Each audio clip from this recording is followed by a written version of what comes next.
હા, શું નામ છે તમારું? ઋત્વિક દામી. ઋત્વિકભાઈ, શું તકલીફ હતી તમને? મને છેલ્લા 1.5 વર્ષથી કબજિયાતનો પ્રોબ્લેમ હતો. બરાબર. એના માટે શું શું સારવાર લીધી હતી તમે? શરૂઆતમાં સૌપ્રથમ આપણે સર્જન ડૉક્ટરને મળ્યો હતો હું, રમેશ સર્જનને. એની પાસેથી 2 મહિના સારવાર લીધી, પણ દવા પીતા ત્યાં લગીને સારું રહેતું. પછી પાછું દવા બંધ કરી એટલે હતું એમને. અને દવાની ઇફેક્ટ એ શરૂઆતમાં સારું રહેતું, પછી 1 મહિના પછી દવા પીતા કાંઈ એટલો બધો ફેર ન રહેતો. પછી મળ્યો ગેસ્ટ્રો સર્જનને હું. એનામાં એવું જ છે, જેમ સેમ પ્રોસેસ છે. એની મેં 2-3 મહિના દવા પીધી, બધા રિપોર્ટ કરાવ્યા, રિપોર્ટમાં કાંઈ આવે નહીં.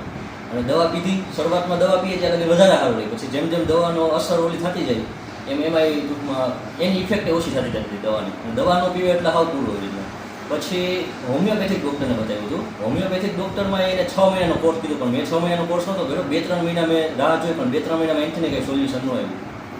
પછી પંચકર્મ કરાવ્યું હતું? પછી પંચકર્મ કરાવેલું હતું. પંચકર્મ કરીને કાંઈ બહુ ફરક નહોતો આવી રીતના.